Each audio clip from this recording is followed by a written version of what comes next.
Biblia iko nasema siku ya Pentekoste walikuwa fasi moya, walikuwa munia moya, walikuwa mawazo moya, lakini Roho alibavisite, walisema malugha ya kuachana, walikuwa visite boka ulibatoka, walipata ile roho nguvu ya kutoka na kutangaza makubwa ya Mungu. Asubuhi ya leo, omba Roho wa Bwana apekua maisha yako, akushukia asubuhi ya leo, aponekane na kutenda ndani mwako juu ya kufanya vikubwa vile ambako ukuzalie, ukufikishe mwatua ila ambako uyafikaka.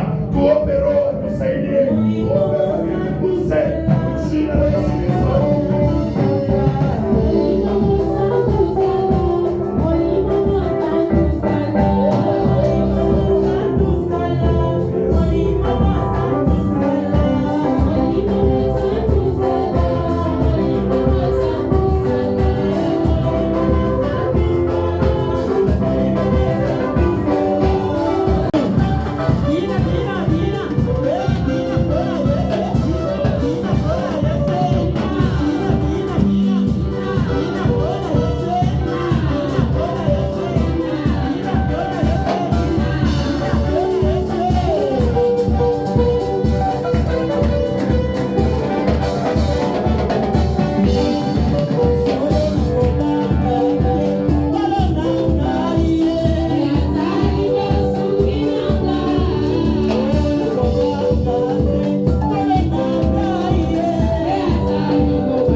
yake asubuhi ya leo. Mpendwa, mambo yako ni nini? Biblia iko nasema, fais de l'Éternel tes délices, il fera tout ce que ton cœur désire.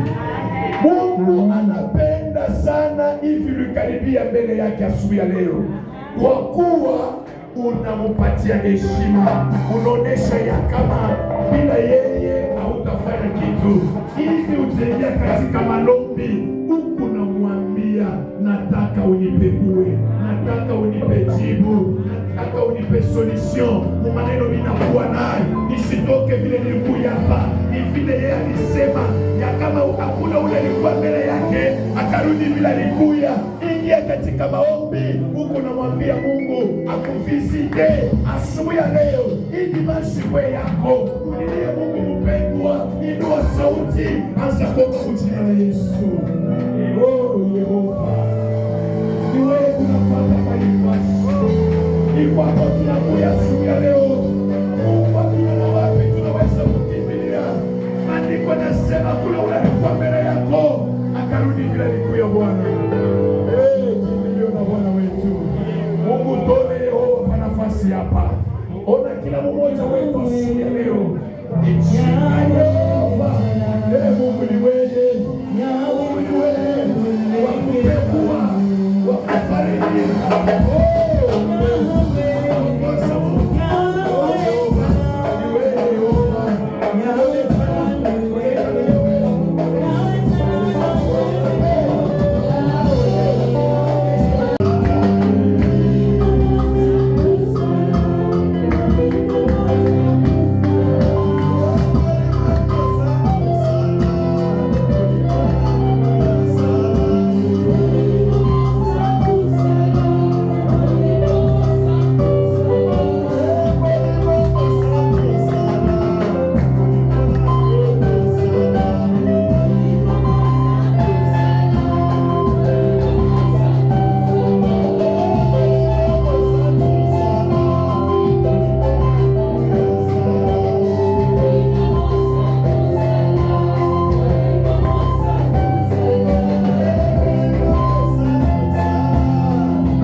tu as pris la forme d'un homme pour sauver l'humanité. Ce matin, ce sont ceux-là que tu as sauvés, asubuhi ni siaba uliokoa, qui sont venus pour t'adorer, unakuja juu ya kukuabudu, qui sont venus pour te louer, qui sont venus pour écouter ta parole, qui sont venus pour te rendre grâce. Oui, quand nous connaissons que nous étions sans forme, chacun suivait sa propre voie. Nous étions des brebis errantes, sans Dieu et sans espérance dans ce monde. Mais toi, tu nous as rapprochés. Tu as brisé le mur de la séparation. Au point qu'aujourd'hui, nous avons droit non pas seulement d'être au niveau des parvis, non pas d'accéder au lieu saint, mais d'aller jusqu'au lieu très saint où toi tu te retrouves. Voilà pourquoi je t'appelle en ce matin. Viens Seigneur parler à ton peuple. Viens communiquer ta bonne nouvelle à ton peuple. Viens communiquer ta parole réellement à ton peuple. Que ce peuple te suive et qu'il soit guidé par toi, Seigneur. Comme Moïse pouvait dire, si toi tu n'avances pas avec nous, nous n'allons pas avancer. Nous voulons avancer avec toi, Seigneur. Parce que toi tu as la force de calmer la tempête. Tu as la puissance de commander le vent et la mer. Oh Jésus, c'est toi que nous célébrons ce matin. Nous nous lèvons, nous acclamons le roi du roi.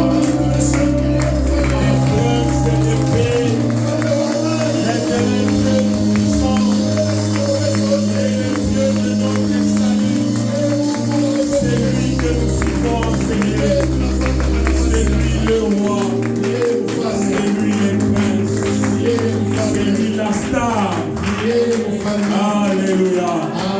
Gloire à notre Seigneur. Nous pouvons nous asseoir. Nous prenons nos camis, nos stylos. Et nous allons passer à la bonne nouvelle. Gloire au Seigneur. Oh, aujourd'hui, c'est la bonne nouvelle du royaume. Et les sous-thèmes que nous abordons ce matin. Passons à l'autre bord.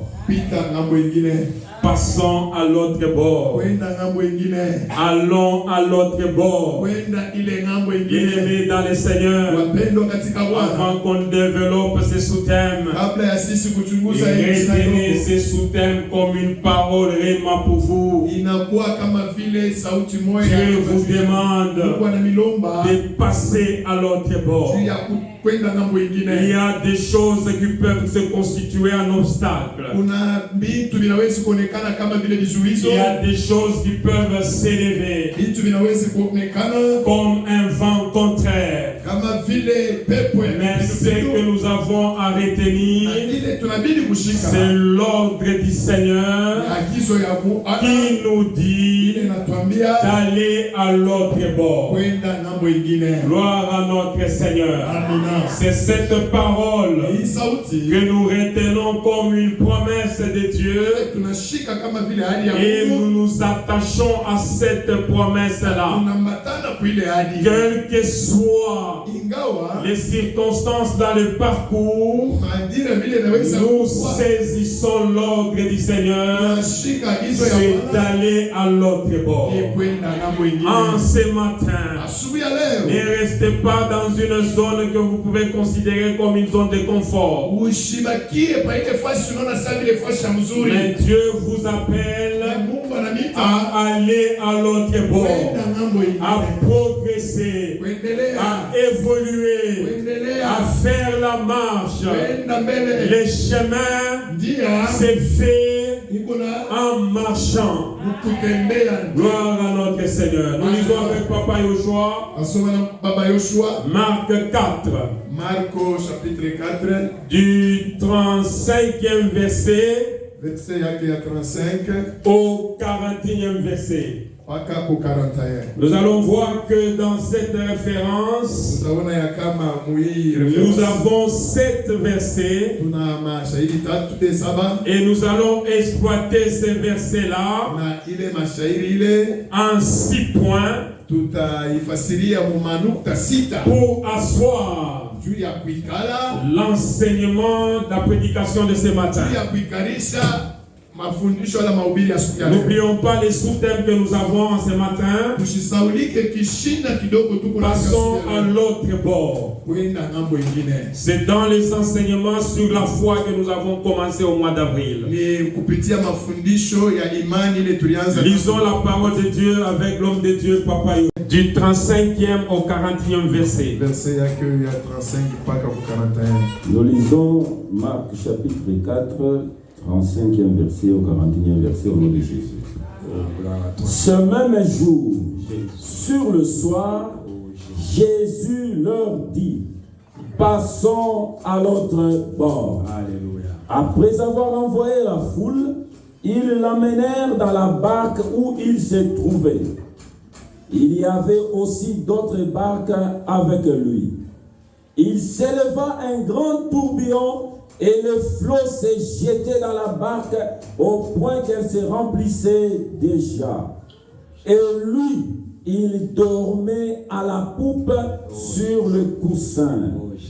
Ils le réveillèrent et lui dirent, « Maître, ne t'inquiètes-tu pas de ce que nous périssons ?» S'étant réveillé, il menaça le vent et dit à la mer, « Silence, tais-toi !» Et le vent cessa. Il y eut un grand calme. Puis il leur dit, « Pourquoi avez-vous peur? Comment n'avez-vous point de foi? » Ils furent saisis d'une grande frayeur et ils se dirent les uns aux autres, « Quel est donc celui-ci à qui obéissent même le vent et la mer? » Parole du Seigneur. Gloire à notre Seigneur. Amen. C'est une parole puissante. Ni neno la uwezo. Passons à l'autre bord. Twende ngambo ingine. C'est ça l'ordre du Seigneur. Ni ile agizo ya Bwana. Nous allons donc voir cette parole Tutaona hii neno en 6 points. mu manukta sita. Le verset 35 Verset ya 35 et le verset 36 na ya 36 nous donne l'ordre du Seigneur iko natupatia agizo ya qui Bwana. constitue le sous-thème de ce matin. Ile inaonesha kishina idoko kiasi. Passons à l'autre bord. Twende ngambo ingine. C'est ça l'ordre du Seigneur. Ni ile agizo ya Bwana. Et à ce point-là de passer à l'autre bord, Ile nukta ya kwenda ngambo ingine. ça peut être une parole qui concerne chacun d'entre nous. Inawezi kuwa neno inatazamia kila mmoja. Vous avez reçu un ordre du Seigneur Unapata agizo ya Bwana. dans un secteur quelconque de votre vie. Mu hatua wala ingine ya maisha yenu. Cet ordre-là, Ile ordre c'est ça la mission, la destinée que Dieu vous a donnée. ndiyo ambako kazi wala destiny ile Mungu anakupatia. Il vous a dit de passer à l'autre bord, Anakuambia wende ngambo ingine. de quitter une situation A. Utoke ku jambo. C'est ça le premier point. Ni ile nukta ya kwanza. L'ordre du Seigneur, Agizo ya la Bwana. promesse du Seigneur, Ahadi ya Bwana. la parole réellement que le Seigneur vous adresse. Neno ya msingi Bwana En anatuambia. ce matin, Asubuhi ya leo le Seigneur nous dit Bwana iko anatuambia de passer à l'autre bord. wende ngambo ingine. J'ai prévu de commencer par ce qui est collectif. Nilipendelea kwanza kuile iko ya msingi. Ce qui est collectif, Ile iko ya ce qui nous concerne nous tous. ile inatutazamia sisi wote. Par rapport à l'église, Jésus la solution. Kuambatana na kanisa Yesu ni Dieu jibu. nous a donné sa vision. Mungu alitupatia onyo La yake vision d'une grande église. ya kanisa kubwa. En termes d'abord des temples. Kwanza mbele Cet endroit est provisoire. hii fasi ni ya Nous muda sommes tu. appelés à quitter cet endroit Tunabidi kutoka et hii fasi aller là où Dieu veut que nous puissions aller. pale Mungu C'est ça la promesse de Dieu. Allez à l'autre bord. Quittez cette belle résidence du professeur Baboy. Allez vers le temple que le Seigneur construira. C'est ça l'ordre que nous avons reçu. Et par rapport à cet ordre, les grands temples, nous avons l'ordre donné à toutes les églises. C'est de faire de toutes les nations les disciples du Seigneur. Allez et faites de toutes les nations mes disciples. Donc l'église est Jésus la solution. Et ici pour gagner les âmes. Nous avons la mission de notre Seigneur d'aller gagner les âmes au-delà du grand temple. Nous avons besoin des âmes à amener auprès du Seigneur. Voilà le fruit de notre travail.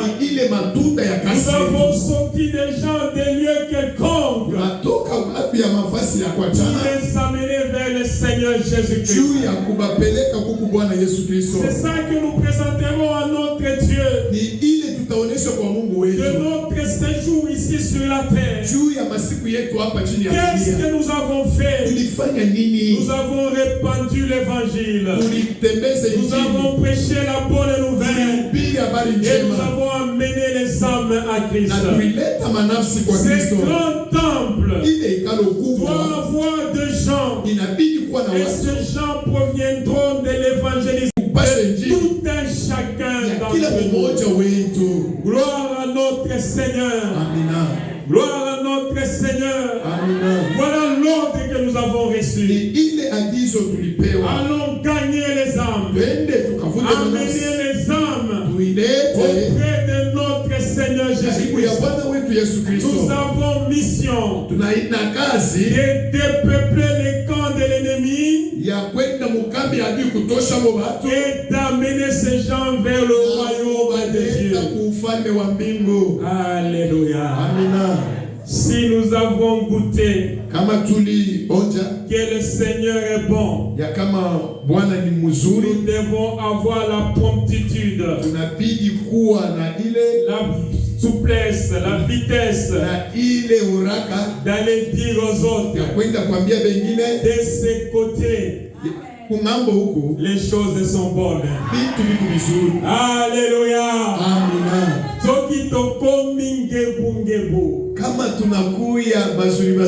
Allons affecter le monde entier en lui disant de ce côté ici, les choses sont bonnes.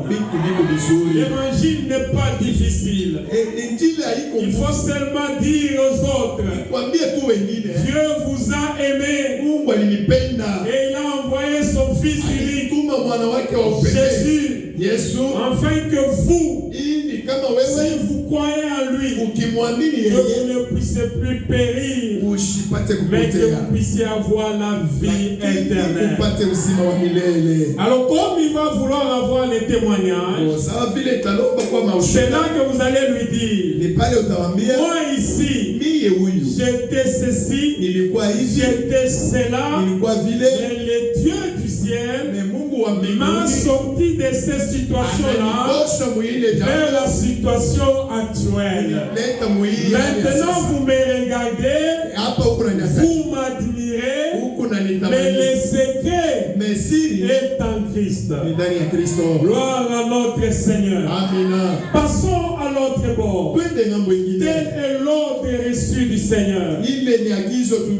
Comme premier point. Et dans nos vies, nous avons un ordre que nous avons reçu. Dieu nous a fait la promesse. Mais nous sommes encore à ce niveau ici. La promesse est d'arriver là. Nous avons maintenant notre deuxième point. C'est le verset 37. Verset 37. Là, le flot se sont levés. Les vagues.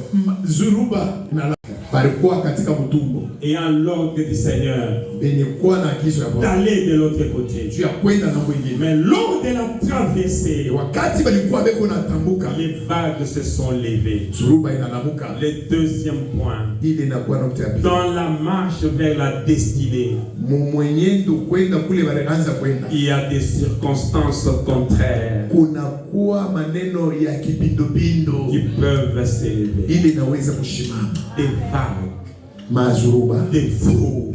mazuruba. La Bible déclare Biblia iko nasema au point que la barque allait s'enfoncer wakati merekebu ilikuwa iko naenda kuzama, parce que des flots s'élevaient, se jetaient dans la barque. kwa kuwa zuruba ile mavagi ilikuwa inaingia ndani ya Sur la marche de la traversée, mwenendo juu ya sur la kutambuka, marche vers la destinée, mwenendo mkwenda kule il y balipasha a des kufikia. obstacles qui peuvent s'élever, Unakuwa vizuizi vinaweza du kushimama, genre à nous faire même douter de la vision que ile nous avons. vinaweza hata kutuletea tuanze kuweka shaka. Nous allons même nous poser la question, est-ce que c'est Dieu qui a dit? Inaweza hata kujiuliza kweli ni Mungu alisema.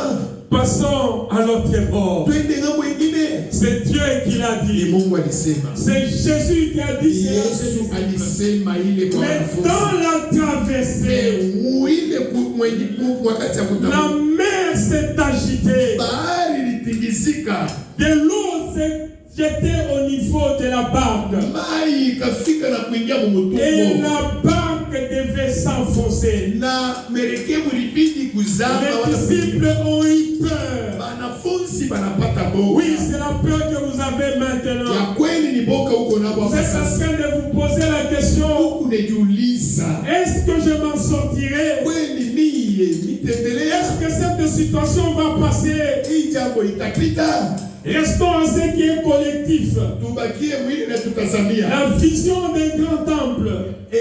Onyo ni hekalu Mais kubwa. quand on regarde même les offrandes, Wakati tunaangalia hata on masadaka, se dit ça prendra combien d'années? tuko tunajiuliza nitabeba miaka ngapi? On voit les obstacles qui Tunaona sont. ni kizuizo kinasimama. On se dit, est-ce que cette vision se réalisera? Est-ce kweli onyo itatimilika? Bien-aimés, c'est les questionnements dans lesquels vous êtes. Wapendwa, ni ulizo ambako kila mmoja Par rapport à ce que Dieu vous a promis. kuambatana na ile Mungu alitulaka. Vous êtes appelés à une grande destinée. Tunahitaji ya kudestine Vous êtes kubwa. appelés à un grand avenir. Tunahitaji Mais kabisa. aujourd'hui, Leo ce sont les choses contraires que vous vivez. vitu vya kipindupindu vile huko Vous vous naishi. demandez même, est-ce que Dieu est là? Unajiuliza, eske Mungu iko Vous demandez- katika mzuri? Ces questionnements Ile ulizo nous amènent au troisième point. iko natupeleka kunukta ya tatu. Là, nous sommes au verset 38. Pale tunakuwa ni verset ya 38. Papa Yoshua, vous nous lisez le verset 38. Baba Yoshua tusomee verset 38.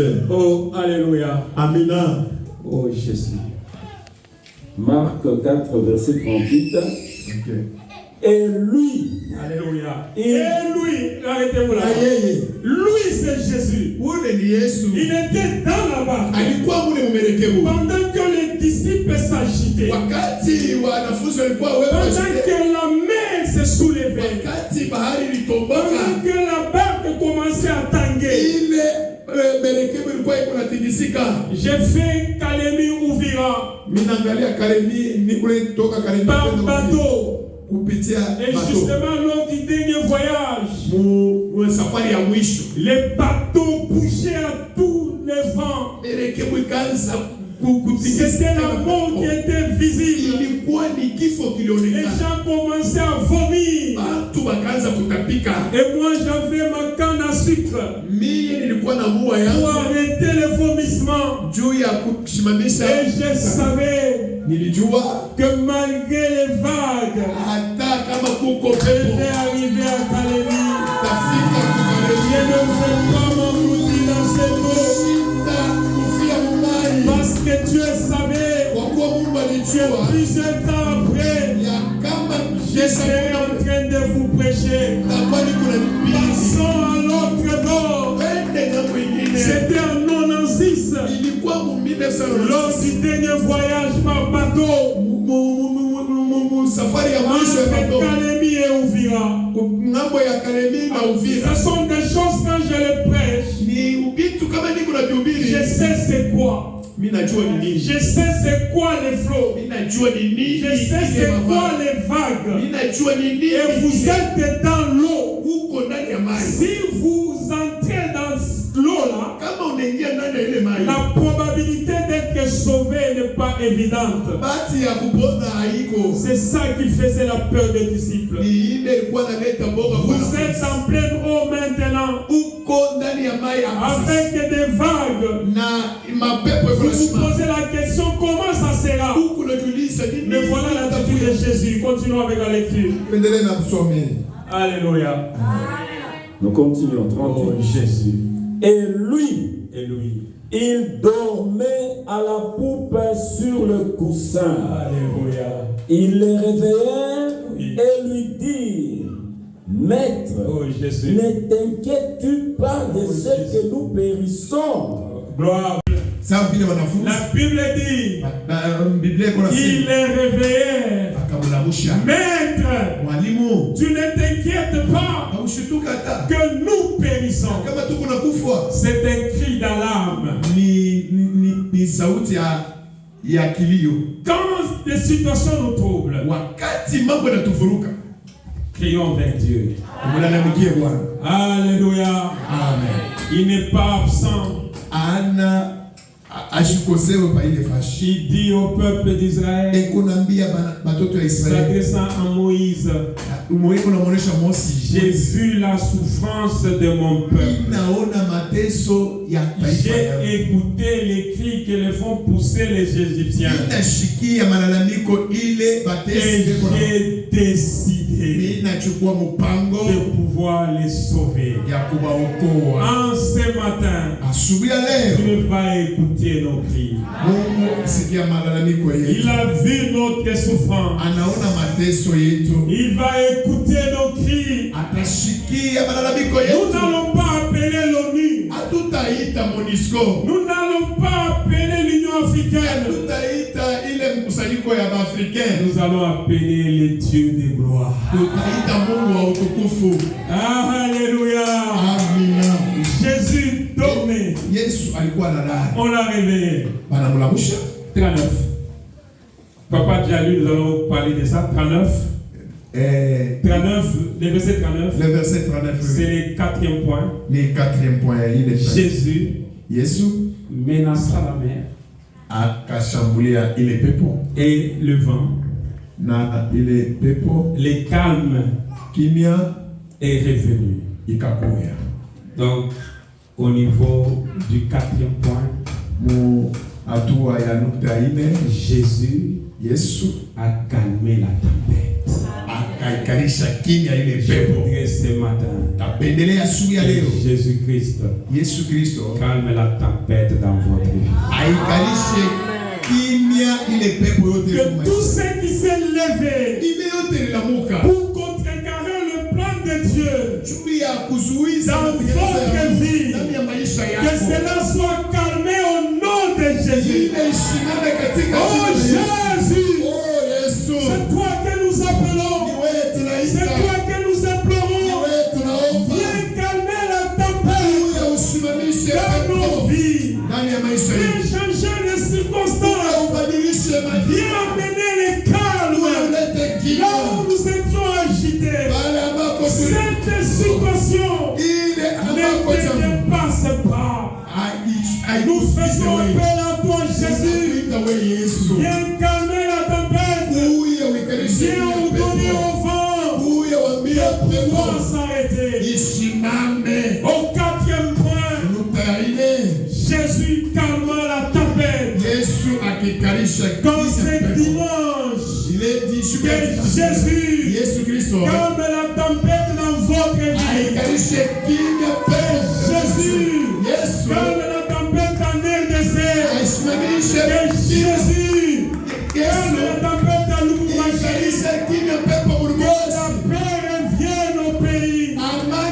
Que Jésus calme la tempête dans le lieu où vous travaillez. Jésus calme la tempête dans l'église. Que tous toute situation trouble soit stabilisée au nom de Jésus. Parce que la volonté de Dieu, c'est passer à l'autre monde. Passons à l'autre monde. Passons à l'autre monde. Passons à l'autre monde. C'est ça la volonté de Dieu. La tempête ne va pas résister. La tempête ne va pas résister. Parce que Jésus est présent. Oh, alléluia. Oh, alléluia. Il s'éleva. Il calma la tempête. C'est ça notre 4e point. Oh Jésus, merci. Merci pour ta grâce. Merci pour ta présence. Moi j'ai la charge de parler. Et toi tu as la charge de calmer la tempête. Ce n'est pas moi qui vais calmer la tempête. C'est toi qui calmes la tempête. Pierre n'a pas calmé la tempête. Dieu n'a pas calmé la tempête. André n'a pas calmé la tempête. Jacques n'a pas calmé la tempête. Barthélemy n'a pas calmé la tempête. Judas n'a pas calmé la tempête. Jean n'a pas calmé la tempête. Au 12 n'a calmé la tempête. Il n'y a que toi, Jésus, qui a calmé la tempête. Il ne vient pas de calmer la tempête. C'est à toi, Jésus. Voilà pourquoi j'écris vers toi. Viens calmer la tempête. Dans la vie de ces gens qui sont venus de loin te chercher. Qui te retrouvent, Jésus. Gloire au Seigneur. 5e point. Nous sommes au verset 40. Oh Jésus leur dit. Pourquoi avez-vous peur? Pourquoi avez-vous peur? Pourquoi avez-vous peur? Pourquoi avez-vous peur? Et il ajoute, comment? Vous n'avez pas de foi? Nous pouvons la réponse. Pour être calme dans un monde qui bouge, il faut avoir la foi. Parce que la foi nous permet de voir les choses qu'on ne voit pas. La foi nous permet d'avoir l'assurance des choses que nous espérons. Donc si aujourd'hui, sur la traversée, il y a le vent qui s'élève, ce qui va nous permettre de dormir comme Jésus, c'est la foi. La foi chasse la peur. Dans la situation trouble que vous avez, que la foi vous aide à rester calme, être stable dans un monde qui bouge. C'est seulement la foi qui vous permet. Vous avez eu la promesse de Dieu que vous allez avoir un enfant. Mais aujourd'hui vous n'avez pas d'enfant. Vous allez à l'hôpital. On vous déclare stérile primaire. On déclare votre mari, il a l'azoospermie. Voilà. Mais ça, c'est ce que le médecin a déclaré. Mais la foi te permet de voir ce que Dieu t'a dit. C'est que l'enfant sera là. Stérile ou pas, l'enfant naîtra. Alléluia. Avec ou sans trompe, l'enfant naîtra. Même sans matrice. Parce que la réalité, c'est lui qui t'a créé. C'est celui qui crée aussi des matrices. C'est celui qui amène des trompes. C'est celui qui permet à l'homme d'être fécond. Alors nous, notre rôle, c'est nous attacher à la promesse. Ça ne s'est pas encore réalisé, mais la foi nous permet de voir que cela va se réaliser. Alléluia. Vous montez dans un avion en haute altitude. Le temps se complique. L'avion commence à bouger. La foi vous permet de vous dire, quel que soit le problème, notre avion va atterrir. Alléluia. Et même s'il y a un crash, et on parlera des survivants, je serai le seul survivant. Parce que Dieu m'a dit que je vais arriver à l'autre point. Alors quand il y a des vagues, quand il y a des secousses, humainement parlant, la peur nous envahit. Les doutes nous envahissent. Mais la foi doit chasser la peur. Et la foi doit chasser les doutes. C'est pourquoi Jésus dit, pourquoi avez-vous peur? Comment vous n'avez pas de foi? Dans ce questionnement, nous comprenons que la foi chasse la peur. Ils ont eu peur parce qu'ils n'avaient pas de foi. Parce que s'ils avaient la foi, ils devaient aussi dormir comme Jésus, en disant que malgré les vagues, alléluia, parce que l'ordre c'était de passer à l'autre bord. Et cet ordre-là vient de Jésus. N'oublions pas le verset 41. Ce verset m'a troublé.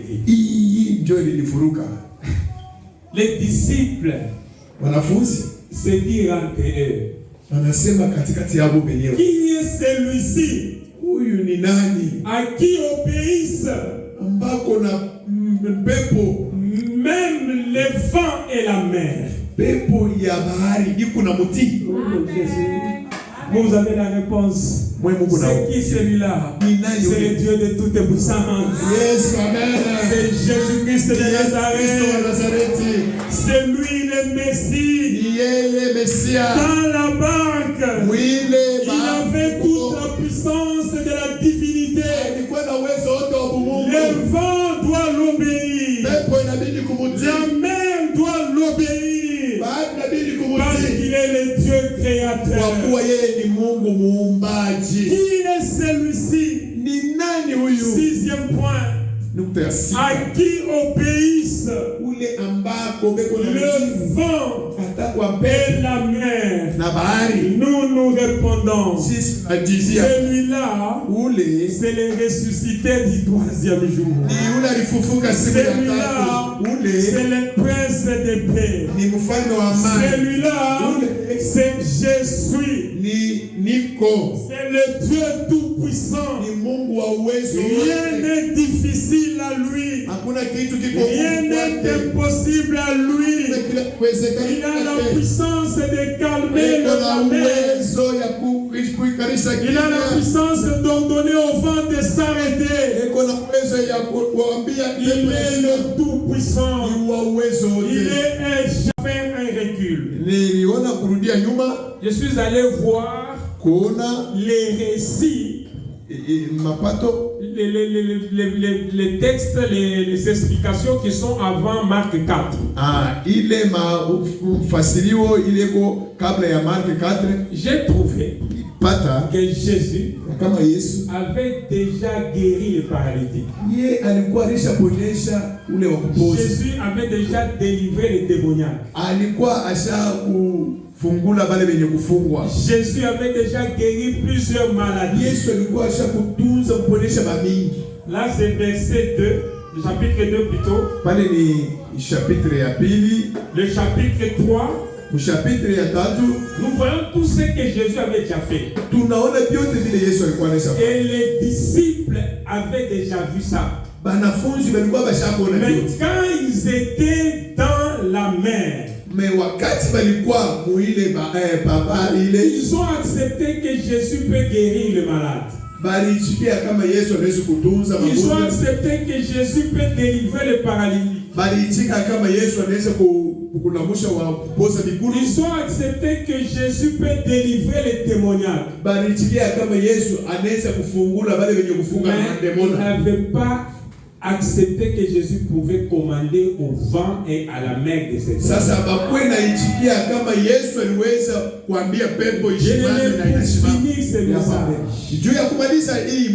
C'est à quoi tu ne t'entends pas. Jésus est capable de donner la solution. La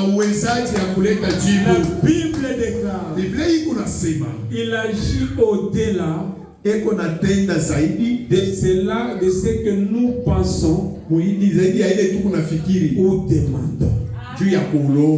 Parce que souvent, nous pensons que Dieu peut faire ce que nous pensons qu'il peut faire. Et nous commençons à nous demander comment cela sera possible. Et le Dieu que nous prêchons, c'est celui qui est capable de calmer les vents. C'est sa parole. Oh Jésus. Oh Jésus. Nous venons en prière. Chacun va prier selon ce qu'il a entendu. Nous avons parlé de Jésus. C'est Jésus la solution. C'est les... Renouvelle-le pour qu'il puisse nous parler encore davantage. Renouvelle ton onction dans sa vie. Oh, que tu le gardes, tu le protèges avec sa famille. Protège les familles de tous les fidèles qui sont venus en ce lieu. Seigneur, le nom de cette église, Jésus la solution. Je sais que tu as donné la solution à tout problème dans tous les domaines de nos vies pour la gloire de ton nom. Merci Seigneur, nous sommes bénis, nous sommes arrivés à la fin. Nous t'avons offert Seigneur. Tu as dit, toi tu ne laisses pas dans la honte celui qui te sert. Nous savons que chacun de nous a reçu sa grâce parce que tu es de grâce. Gloire à toi Jésus. Maintenant que nous voulons rentrer dans nos demeures, console l'épouse de notre frère Jacques, Isaac qui a perdu son père. Oh, gloire à toi Jésus. Console tout chacun de nous qui est venu en ce lieu. Maintenant que ta grâce, ta paix, ton amour accompagne chacun de nous jusque dans nos demeures et que la prochaine fois que nous puissions nous retrouver en ce lieu pour commémorer ton nom. C'est dans le nom puissant de Jésus que nous venons de prier ainsi. Amen. Amen. Seigneur, sois avec nous. Jésus.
pasteur Richard. Son épouse était ici. On l'avait accueillie, la maman là qui avait prié en Lingala. C'était exactement le 8 mars qu'elle était en Seigneur ici. Que Dieu la console. Nous prions avec Papa Apollinaire. Prions. Seigneur Dieu Tout-Puissant, oh Dieu d'amour, Dieu compatissant, Dieu miséricordieux, merci parce que nous sommes venus au-devant de toi. Merci parce que nous avons reçu ta parole qui est une lumière à nos pieds. Merci parce que tu es passé avec nous à notre bord. Nous croyons à cette parole. Nous savons que nous ne serons pas les mêmes parce qu'il y a personne qui est venu au-devant de toi et qui est resté tel qu'il est. Oh, tu as transformé nos vies ce jour.